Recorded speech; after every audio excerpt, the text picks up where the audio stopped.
ነው ሬቻ ሃይማኖት ነው መብቱ ነው ማምለክ ይችላሉ መብታቸው ነው የኛ ሰዎች ግን ሬቻ ፕሮሞት ማድረግ አትችልም የክርስቶስን ስጋና ደም በፈተትክበት እጅ የሬቻን ደም ተቀብተ ለአጋንንት ገብረ ቤተ መቅደስ አትገባም ብርሃን ከጨለማ ኃጢአት ከጽድቅ ሰይጣን ከመላክ ዲያብሎስ ከእግዚአብሔር እርኩስ መንፈስ ከቅዱስ መንፈስ ህብረት የለውም ታቦት ከታቦት ዝምድና የለውም የኔ ጥያቄ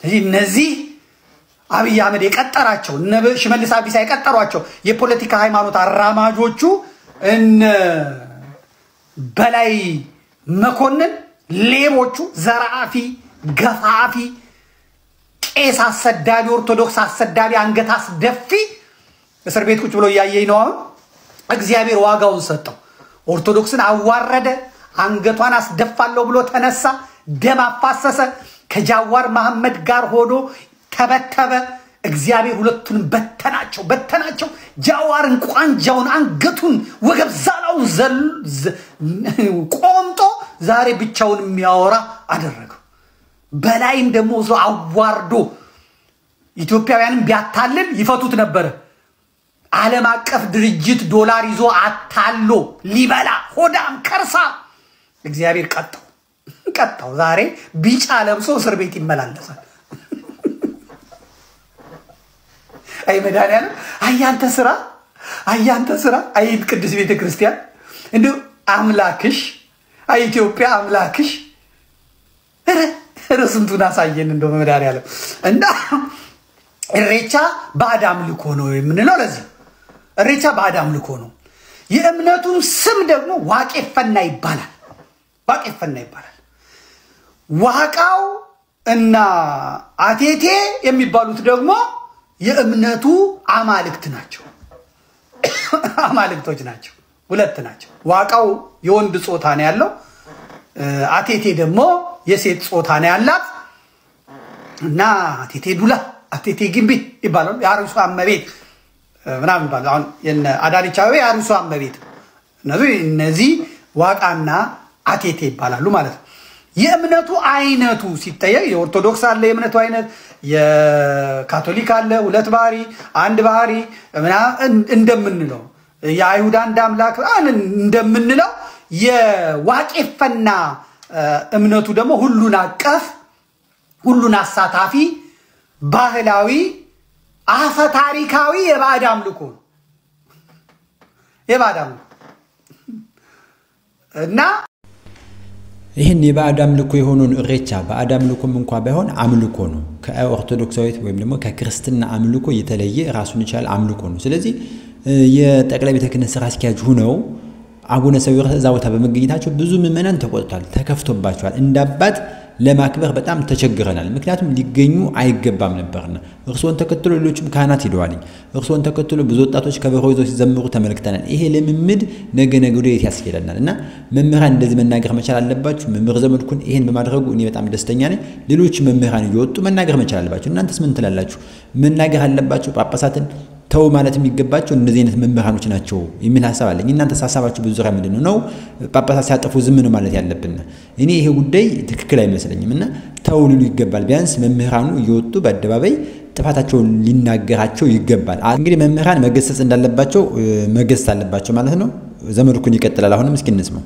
በምንም ተነስቶ ዘመድኩን ባጠፋው ጥፋት የኢትዮጵያ ቤተክርስቲያን የምትወቀስበት ምክንያት የለም የኢትዮጵያ ኦርቶዶክስ ተዋሕዶ ቤተክርስቲያን እኔን ሌባ ሁን ብላ አላስተማረችኝም ቀጣፊ ሁን ብላ አላስተማረችኝም ሰካራም ዘማዊ ሁን ብላ አላስተማረችኝም እኔን ጠንቋይ ሁን ብላ አላስተማረችኝም መተተኛ ሁን ብላ አላስተማረችኝም ደቦችን አስለቅስ ብላ አላስተማረችኝም ሙዳይ ምጽዋት ስበር ብላ አላስተማረችኝም ጋለሞታ ሁን ብላ አላስተማረችኝም በአፍም በመጽሐፍም የለም የኢትዮጵያ ቤተክርስቲያን ንጽሕት ናት ቅድስት ናት አልቦ ነው ምንም ነውር የሌለባት ቤተክርስቲያኒቷ ማለት ነው ዘመን ያመጣቸው የቤተክርስቲያኒቷ ወኪሎች አስተማሪዎች የተባሉ ሳይገባን አውደ ምሕረቱ ላይ የወጣን ሰዎች ግን ቆሻሾች ልንሆን እንችላለን ባለጌዎች ስዶች ልንሆን እንችላለን አዎ ብዙ ሰው አልቅሷል የስንት ህፃናት የስንት ወጣቶች ክብረ ንጽህና ተገፏል። ከዚያ አልፎ ወንድ የሚደፍሩ ህፃናት የሚደፍሩ ነውረኞች ተፈጥረዋል። ቃሊቲ ሂዱ፣ ቂሊንጦ ሂዱ፣ በየእስር ቤቱ ሂዱ። የመኖክሴ ማት፣ የቄስ ማት፣ የዲያቆን ማት የምናም ታያላችሁ። እዛ በነውር የገቡ ማለት በነውር የገቡ ቤተክርስቲያኒቷ አዛ አይደለም፣ ቤተክርስቲያኒቷ ነግራ አይደለም። አንዳንዴ ጥጋብ ሰይጣንም ብቻ አይደለም። አንዳንዱ እኛ የምንሰራውን ኃጢያት ሰይጣን ራሱ ይደመምበታል። በእድሜ ይበልጠናል፣ በተንኮል ይበልጠናል፣ በኃጢያት ይበልጠናል። ነገር ግን ይሄንኛውን ኃጢያት ይሄንኛውን ውሸት እንዴት እኔ ሳላውቀው ሁላ ብሎ የሚገረምብን ይመስለኛል ራሱ ሰይጣን። ምን አይነት ሰው ነው እኔ ይሄንን አላውቅም እስኪል ድረስ ማለት ነው። በደመ ክርስቶስ የተመሰረተች አሐቲ ቅድስት ቤተክርስቲያን አማናዊት ተልእኮ ያላት የጸጋ ሁሉ ግምጃ ቤት የሆነች ቅድስት ቤተክርስቲያናችን በግለሰቦች አትለካም። አሁን አቡነ ሳዊሮስ ያደረጉት ጥፋት ወይም ስተት ቤተክርስቲያኗን እንደ መዋረድ አድርጎ የሚቆጠር ሰው አይደለም። ይሄ ትክክል አይደለም። ቤተክርስቲያን ልትዋረድ አትችልም በዚህ ረገድ ማለት ነው። ምክንያቱም በአለት ላይ የጸናች በአለት ላይ የተመሰረተች ቅድስት ቤተክርስቲያን ስለሆነች ማለት ነው። ምድራዊት ያላደለች ሰማያዊት ነች። ስለዚህ ዘመድኩን እንዳለው የግለሰብ ሁሉ ጥፋት ቤተክርስቲያን ላይ የተላከከ ቤተክርስቲያን እንዲናት ተብሎ ሊናገር አይገባውም።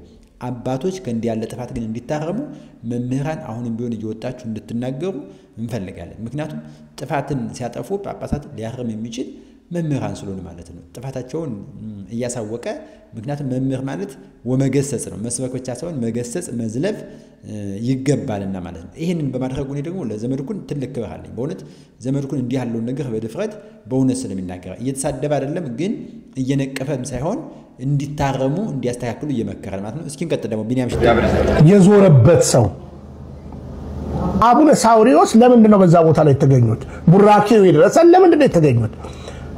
ምክንያቱም የአባቶቻችን ንግግር በነገራችን ላይ ይሄ እኮ በግልጽ አማርኛ ኢሬቻ ከአጋንንት ነው። አጋንንታዊ አምልኮ መሆኑን ማንም ያውቃል። በነገራችን ላይ እርሶም ሊናው ያውቃል። መቼም ከዚህ በፊትም አሁን መልሼ ያሰማለሁ አቡነ ሄኖክ በግልጽ አማርኛ በዚህ ጉዳይ ላይ ተናግረዋል። ብዙ ሰዎች ተናግረዋል። እሬቻን ማሽሙንሙን አያስፈልግም። እርግጥ ነው ብልጽግና ፕሮቴስታንት ጋር ቢጠጋና ፕሮቴስታንት ያው ግልብጥብጥ ስለሆነ ኤፍሬም እንደተገላበጠ ቂጣ ነው እንደሚል ግልብጥብጥ ስለሆነ በፕሮቴስታንት ኮንፊደንስ የለው። ኦርቶዶክስ ጋር ቢገባ ኦርቶዶክስ ሉዓላዊ አምላኳ ሉዓላዊ አምላክ ስለሆነ እውነተኛ አገር ወዳድ ስለሆነች ኦርቶዶክስ ላይ ምንም ነገር ተጣብቆ ማድረግ አይችልም። በነገራችን ላይ እስልምና በአንድም በሌላ የራሱ ጽንፍ ስላለው ከእስልምና ጋር መጎዳጀት አይችልም። ስለዚህ ያለው ነገር የጠፋ ወይንም የባዕድ አምልኮን አንስቶ የኔ የፖለቲካ ውቅሬ ነው ብሎ የያዘው አጋንንታዊ መንገድ ነው። ስለዚህ አይታችሁ ከሆነ ይሄን እውነት በግልጽ ነው የምነግራችሁ። አሁን ኢሬቻ የኦሮሞ ባህል ነው ወይስ ሃይማኖት ሲባል ድሮ ባህል ተብሎ ነበር ሲመደሰኩር የነበረው። አሁን በተከታታይ ማሰማችሁ ቪዲዮዎች አሉ።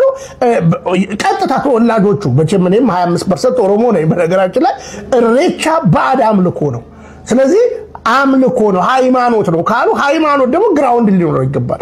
ግራውንዱ ደግሞ በቃ ባጭሩ ምንም ነገር ስለሌለው ታሪክ ሰርቆ ከመጽሐፍ ቅዱስ ልክ እንደ እስልምና ሊያብካካው የፈለገው ለፖለቲካ መጠቀሚያ የሆነ ነገር ነው ማለት ነው። እንደምታውቁት የኛ አባቶች 8 ሚሊዮን ብር ተሰጠ ብለው ሲደሰኩሩ ነበር።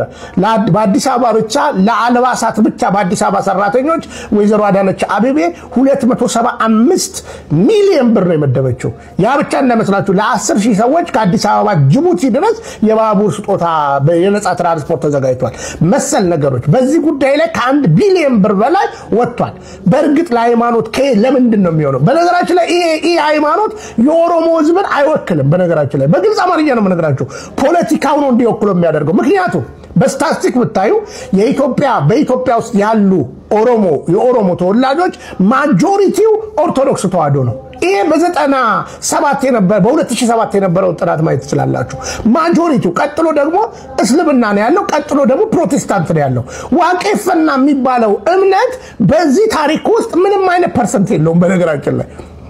ስለዚህ ኦሮሞ ብሎ አንድ ላይ ለመጨፍለቅ ማለት ልክ አይደለም። ምክንያቱም ኩሩ ኦርቶዶክሳዊ የሆነ እውነት ሃይማኖት ጠንቅቆ የሚያውቅ ኢሬቻ ሄደ እንዲሁም ደግሞ እስልምና ማለት ነው። እና አቡነ ሳዊሮስ ሄዱ ማለት እነ ቀሲስ ታጋይ ሄዱ ማለት ኦርቶዶክስ አመነች ተቀበለች ማለት አይደለም። ያ የፖለቲካ አጀንዳ ነው። እርግጥ ሹማምንቶቹ ፖለቲካዊ ውቅር እንደያዙ በግልጽ ይታወቃል።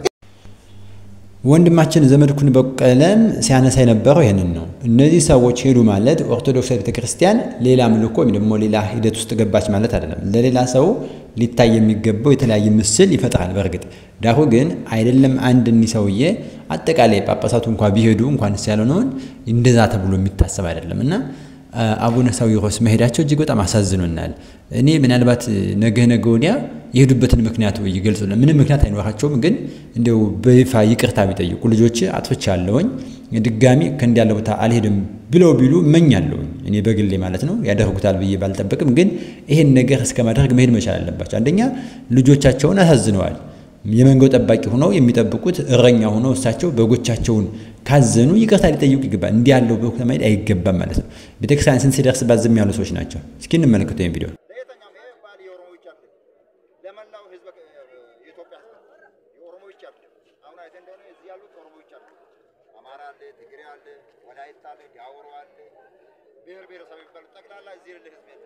የጋራ ሀብቱ ስለሆነ የኦሮሞ ሀብትነቱ አልፎ ተሻግረው የሁሉም ሆኗል ስለዚህ የጋራ ንብረታችን የጋራ በፍቅር አንድነት በአንድነታችን ጠብቀን ለትውልድ እናስተላልፍ ይገባል የምናስተላልፍ ጣዖትን ከእግዚአብሔር ጋር መስቀል የሰጠችው ቤተክርስቲያን ነች ቤተክርስቲያን ደግሞ የእግዚአብሔር ነች ይሄንን ይዘ ኢሬቻ ጋር ከሄድክ በዚህ ጉዳይ ላይ አብረ ካለ የተወገስክ የተረገምክ ነህ ይለዋል ማ የኢሬቻው ባለቤት የዓለም አቀፍ ፕሬዝዳንቱ ይለዋል የተረገምክ ነህ ይለዋል ስለዚህ በዚህ ጉዳይ ላይ እንግዲህ አቡነ ሳዊሮስ ምን ትሉናሉ ይሉላል እሺ ቀሲስ ታጋይ ምን ትሉ ሌሎች ሄዳችሁ እንደ አንድ ደግሞ ስላብ እየተናገሩ አሉ ከዚህ በፊት ሲያሽቃብጡ የነበሩ አባት ማለት ነው ምን ትሉናላችሁ የተረገማችሁ ናችሁ ያሏቸው ነው ባለቤቶቹ እሺ እናንተ ሲወከላችሁት ቤተክርስቲያን ቅዱስ ሲኖዶስ ወክላችኋለች የሌላ ሃይማኖት ሰው በዛ ቦታ ላይ ሲገኛል ናይ የሚገኙት የኛዎቹ ናቸው በቃ እኮ ምንም ችግር የለም እኮ በዚህ ፖለቲካዊ ቅሩስ መሄድ ከፈለጋችሁ መሄድ አለባችሁ እስከመቼ በሁለት ሐሳብ ታነክሳላችሁ እስከመቼ በሁለት ልብ ታነክሳላችሁ ስለዚህ ትውልድ እንድትነቃ ነው እየተናገርኩ ያለሁት ማለት ነው